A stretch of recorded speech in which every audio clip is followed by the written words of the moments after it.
1장 리틀 요한나. 나는 청렴한 공무원 아버지와 배려심 깊은 어머니 사이의 장녀로 태어났다. 내 밑으로 2살 어린 여동생과 친할머니의 오랜 바람 끝에 태어난 7살 터울의 귀한 남동생이 있다. 당시 어른들의 남아 선호 사상은 할머니, 할아버지가 계신 큰 집에 갈 때마다 엄마가 겪는 수모를 보면서 자연스럽게 알 수 있었다. 어린 마음에도 그런 대우가 이해되지 않았지만 그때는 전반적인 사회 분위기가 그랬다. 최근에 엄마와 친할머니에 관한 이야기를 나누다 엄마가 문득 말했다. 친할머니가 얼마나 손재주가 좋았는지 지나고 보니 요한나가 딱 순이 할머니의 재능을 물려받았네 하며 할머니께 감사하라 했다. 엄마는 그런 사람이다. 내가 범접하기도 어려운 나의 가장 큰 롤모델이자 가장 가까운 친구다. 어린 시절을 회상해보면 아버지는 매일 저녁 7시 10분에 대문을 열고 집으로 돌아오셨다.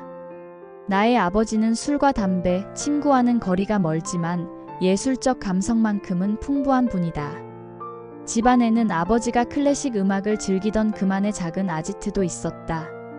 덕분에 베토벤, 핸델, 멘델스존, 바흐, 모차르트, 차이콥스키와 같은 저명한 음악가들의 선율이 언제나 집 공간을 물들였다. 거기에다 늘 책을 끼고 살던 독서광 아버지는 나의 성장에도 막대한 역할을 했다. 나는 초등학생 때 방학 숙제로 나온 덕후 감상문에 몰두해 수도 없는 동화책을 읽었다. 그러면서 페페의 하루라는 어드벤처 판타지 동화를 썼다. 그 동화에 어울리는 동요도 피아노로 작곡했다. 지금도 그 내용을 생생히 기억하고 있기에 간혹 꼬마들에게 들려주며 공감거리를 찾곤 한다. 집 책장에는 세로로 글이 쓰인 옛 고전 소설도 한가득이었다. 중학생 때부터는 약간의 겉멋에 취해 토머스 하디의 테스, 에밀리, 브론테의 폭풍의 언덕, 해밍웨이의 노인과 바다, 톨스토이의 전쟁과 평화, 카프카의 변신과 같은 외국 고전 소설을 손에 잡히는 대로 읽었다. 중학생이 이해하기엔 다소 어려웠지만 드라마를 보듯 머릿속의 장면을 연상하며 읽는 재미가 쏠쏠했다. 우리 집 다락방에는 아버지의 타자기가 한 대 있었다. 집에 혼자 있을 때면 무거운 타자기를 아무도 모르게 들고 내려와 이리저리 가지고 놀며 그 사용법을 터득했다. 지금도 기계 다루는 것을 몹시 좋아하는 나는 타자 치는 그 소리가 특히나 마음에 들었다.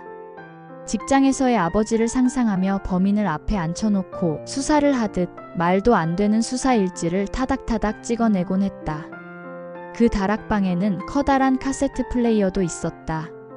나는 공테이프에 녹음하는 방법을 알게 되면서 여동생과 대본을 짜 상황극을 녹음하거나 동남아 순회 공연을 마치고 돌아온을 외치며 수많은 노래를 녹음하는 재미에 푹 빠져 지냈다. 그 모습을 쭉 지켜봐 왔던 2살 남동생이 모래요정 바람돌이 주제가를 부르며 몰래 녹음해둔 카세트 테이프를 한참 후에 발견하고는 온 가족이 깔깔대며 웃었다.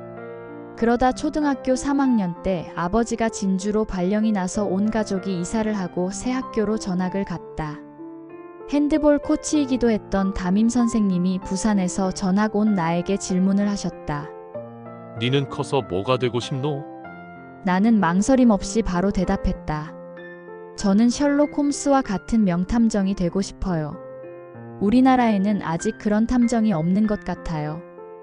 허허허허, 그래.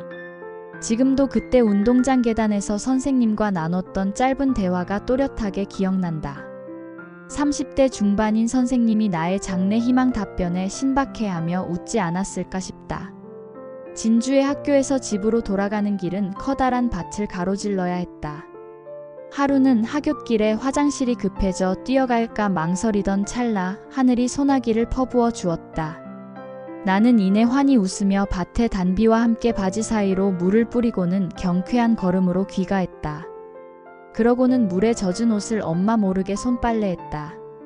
드라마 전설의 고향에 나온 구미호 이야기에 친구들과 우르르 떼를 지어 몰려다니기도 했고 유적지인 촉성루에 놀러가서는 외장을 껴안고 남강에 뛰어든 논개를 기리며 울기도 했다. 한 번은 아파트 단지에서 같이 놀던 어린 남동생을 잃어버려 엄마와 온 동네를 헤맨 적이 있다. 엄마와 나는 남동생을 끝내 찾지 못해 근처 파출소에 실종 신고를 하러 갔다.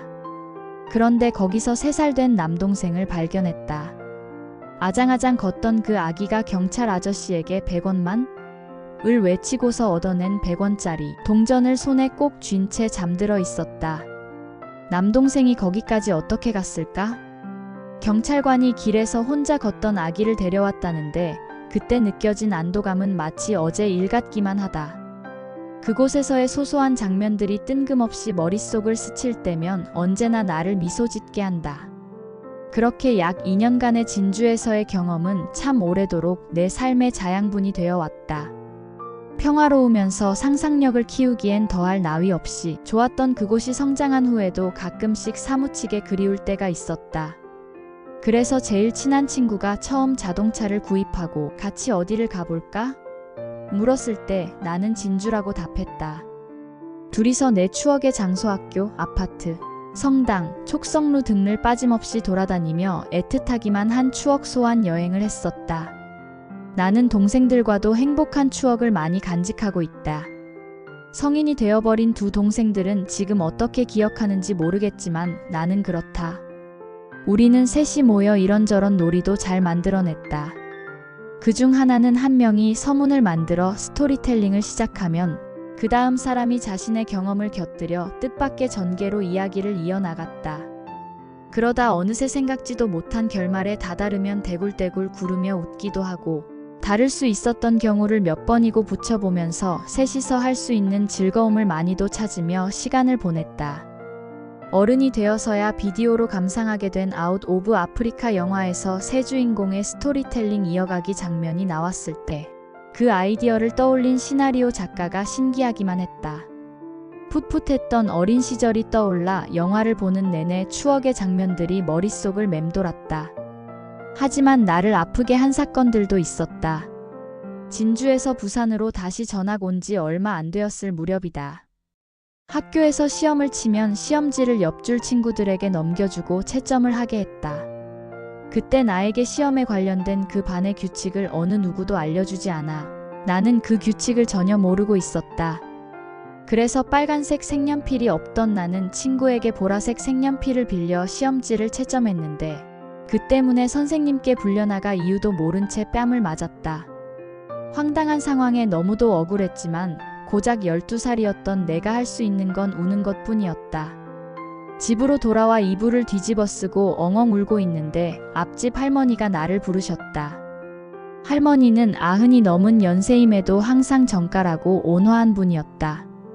내 이름을 여러 번 부르며 목욕탕에 같이 가자시는데 나는 그날 학교에서 당한 일로 밖에 나갈 기분이 아니었다. 할머니께 울음 섞인 목소리로 죄송해요 라고 거절의 뜻을 전했는데 얼마 뒤 그 할머니가 세상을 떠나시고 말았다. 잠결에 돌아가셨다는 소식에 나는 말할 수 없는 죄책감을 가지게 되었다. 같이 목욕탕에 가드릴 걸, 등이라도 시원하게 밀어드릴 걸. 그때의 일을 자책하며 지금도 할머니의 인자했던 모습을 회상하곤 한다. 할머니가 평화로운 곳에서 외롭지 않기를 기도한다. 그날 학교에서의 일을 알게 된 엄마가 선생님을 찾아가 만났다. 아마 엄마도 그때는 30대 중반의 젊은 여성이라서 중년의 남자 선생님에게 따지기는 어려웠을 것이다. 하지만 엄마의 학교 방문으로 잘 해결된 줄로만 알았던 나는 이후에도 여러 번 그 선생님에게 실망할 수밖에 없었다. 같은 반 남학생들이 전학 온 나에게 유독 심한 장난을 쳐서 선생님께 도움을 청했더니 애들이 너 좋다고 하는 장난인데 그냥 받아줘라. 이게 선생님이 할 말인가? 12살의 나이였지만 무엇이 옳고 그른지는 부모님께 배워 잘 알고 있었다. 그런 나에게 남자애들의 짓궂은 괴롭힘을 받아주라니. 잘못한 학생을 꾸짖지는 못할 망정 선생님이 나한테 그런 말을 해서는 안 되었다. 그때부터 내게 선생님은 보호자로서의 어른으로 느껴지지 않았다.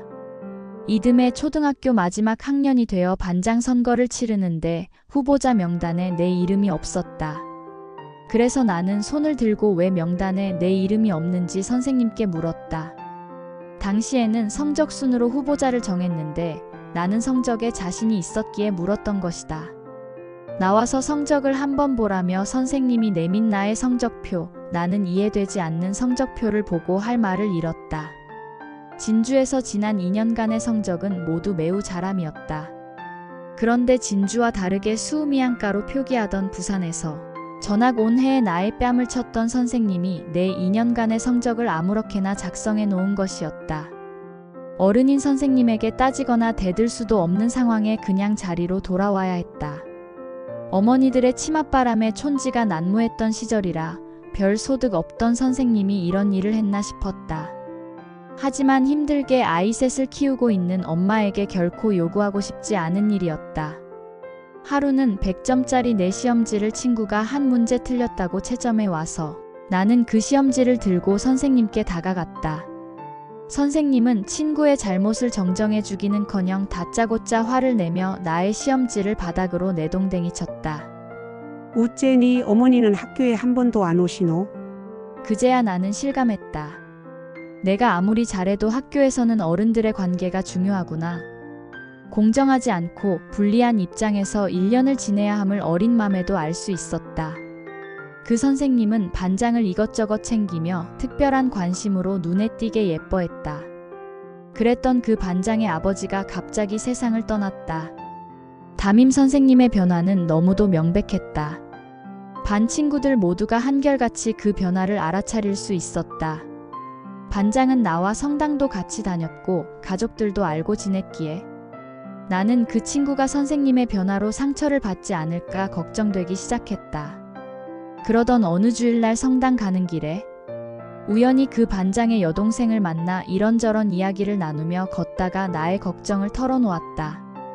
너희 오빠가 상처받지 않기를 바란다는 나의 속내도 전했다. 며칠 후 학교에서 난리가 났다. 그 동생이 내게서 들은 내용을 일기장에 적었고 그걸 본 선생님이 우리 반 담임에게도 보여준 모양이었다. 같은 반 친구 모두가 책상 위에 무릎을 꿇고 앉아 두 팔을 하늘로 뻗쳤다. 그리고 선생님은 그 이야기를 한 사람을 찾았다. 나는 무서워서 몸이 얼어붙었다. 있는 사실을 그대로 얘기했을 뿐인데 애들끼리 나눈 그 말이 뭐라고 저 난리일까? 무서우면서도 이해되지 않는 분위기에 나는 고개를 떨구고 있었다. 아무도 나서질 않자 선생님은 결국 반장의 여동생을 교실로 데려와 끝내 그 동생이 나를 지목하게 만들었다. 억울한 마음에 울분을 토하고 싶었지만 내가 뭘 할 수 있었겠는가. 방과 후에 반성문을 쓰며 그 사건이 일단락되긴 했지만 그 일이 내게는 결코 잊을 수 없는 사건과 선생님으로 마음에 각인되었다. 졸업식 날에도 반 친구들 모두가 장미꽃을 한 송이씩 선생님에게 전하며 덕담을 들었는데 그 선생님은 마지막까지도 속삭이듯 작은 목소리로 나를 비아냥대는 말투였다. 제발 똑띠 살아래이.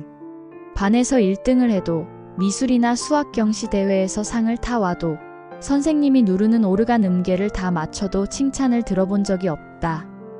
도대체 어린 내가 뭐 그리 미웠을까? 지금도 원망스럽기만 하다. 마음에 깃든 억울함을 잘 알고 있던 나의 여동생은 그 선생님의 딸과 같은 반이었다.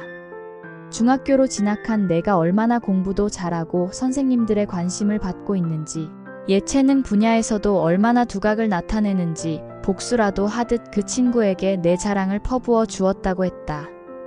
그 귀여운 여동생은 어릴 때부터 내가 밖에서 친구들에게 괴롭힘을 당하면 우리 언니 누가 울렸어? 하며 나를 지켜주던 든든한 울타리 같은 동생이다. 중고등학교 때는 다행히 좋은 선생님들을 만나 사랑과 관심도 많이 받았다. 누구나 그렇듯 소수의 시기 질투는 있었지만 다수의 친구들과는 유쾌한 관계를 유지하며 별탈 없이 학창 시절을 보냈다. 하지만 오늘까지도 어릴 때 겪었던 그 억울한 경험들이 한 번씩 떠올라 여전히 나를 아프게 한다. 지금은 교권이 약해져 있을 수도 없는 일이 되었다. 오히려 선생님들이 민원의 대상이 되어 가슴앓이를 감수해야 하는 세상이 되었다.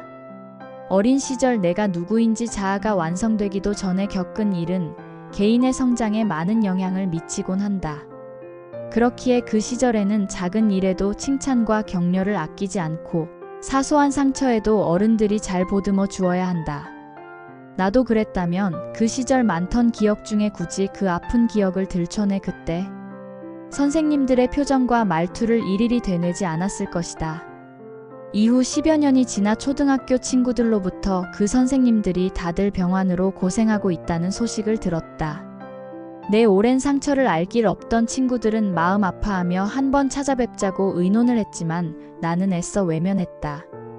듬성듬성 꿰매놓은 자국을 이렇게 글로라도 기록하는 것 말고는 딱히 그 선생님들을 만나 아무렇지 않은 척 대면하고 싶지는 않았다. 자신들의 과오도 다 잊고 사셨을 테니 스치지도 말아야 할 인연이었음에 그냥 지나쳐 버리고 싶었다. 더 이상은 나 같은 상처로 어린 학생들의 마음이 짓무르지 않았으면 좋겠다. 시간이 흘러 대학 시절에 보게 된 영화가 하나 있다. 불멸의 연인, 베토벤이 주인공인 이 영화에는 내 세례명과 같은 요한나라는 이름의 여인이 등장했다. 후에 고흐 화가의 작품을 좋아하게 되면서 그의 작품을 세상에 내놓은 여성의 이름도 요한나라는 사실을 알게 되었다. 그래서 그 많은 음악가 중 베토벤을 특히나 사랑했던 아버지에게 물은 적이 있다. 아빠, 나 유아 세례받을 때 세례명을 왜 요한나라고 지었어? 베토벤하고 관련 있어? 화가 고흐하고도 연관 있던데 그 이름. 아니 그렇지는 않은데 그렇더나. 아버지는 씩 웃으며 말했다. 운명적으로 다가온 내 이름, 이제는 본명도 세례명도 다 같은 요한나가 된 나는 그 이름을 태어나자마자 갖게 해준 아버지에게 늘 감사하다. 내 한 발을 예술에 담고 살게 한 시초가 아버지여서 더 그렇다. 그리고 그 시절 내게 너무나 큰 영향을 끼쳤던 작가가 한 명 있다. 전혜린, 그녀의 저서 그리고 아무 말도 하지 않았다를 나는 품에 안고 지냈다. 그리고 그녀가 책에 서술한 독일 유학에 대한 동경의 불씨가 내 맘에도 지펴졌다. 건축을 공부하고 싶었던 나는 서울 유학은 고사하고 남학생들만 가득한 공대 진학도 부모님의 반대로 무산되고 말았다.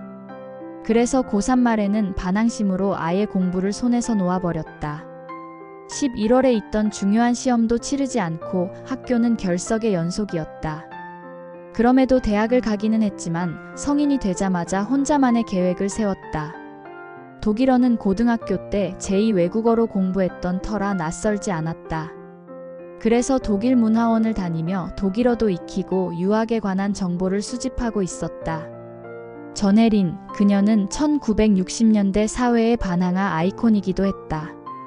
그녀의 감성적인 문체도 좋아했지만 여성으로서의 거침없는 행동도 멋지고 부러웠다.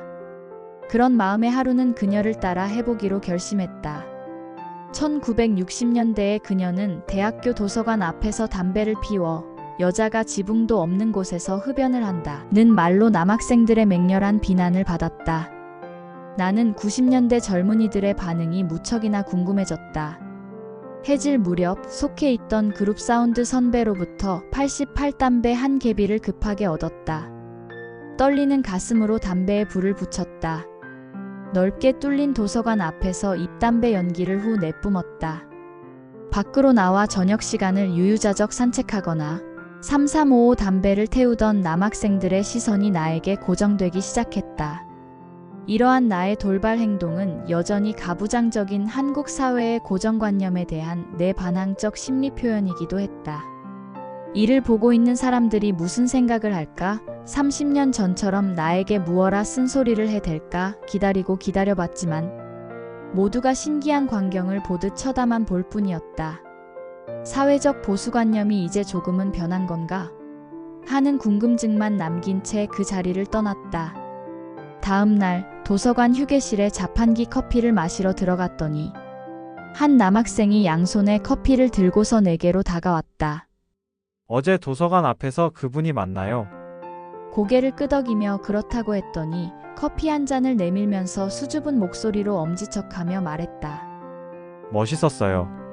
한 사람의 표현에 불과했지만 나도 모르게 으쓱해졌다. 아, 세상이 조금은 변했구나. 남아 선호 사상과 여성에 대한 온갖 차별이 이 사건으로 충분치는 않지만 작은아마 변화의 조짐을 느낄 수 있어 뿌듯했다. 물론 뒤에서 욕을 하는 사람들도 있었겠지. 왜 아니겠는가? 하지만 대놓고 비난하지 않아서 희망의 빛을 몸소 체험한 순간이었다. 독일로의 유학은 주변의 만류로 다시 내려놓아야 했다. 이번에는 여러 교수님들의 걱정 어린 조언이 크게 작용했다. 자신의 딸이라면 그곳의 우울한 날씨를 생각해서라도 보내고 싶지 않다고들 했다. 전혜린의 책으로 독일의 이곳저곳을 상상해보고 간접 체험을 해본 나로서 지금은 그 교수님들의 의견에 동의하는 바이다. 31세 꽃다운 나이에 생을 마감한 전혜린 작가의 삶을 돌이켜보면 나도 그런 선택을 하고도 남았을 법하다. 그녀의 안타깝고 고독했던 삶을 진심으로 애도하면서 그녀가 내게 남긴 흔적도 되짚어 본다. 그녀는 내가 사모하고 동경하는 작가이자 연민의 작가이기도 하다. 그런 그녀의 영향으로 지금 내가 책을 쓰고 있는 건 아닐까?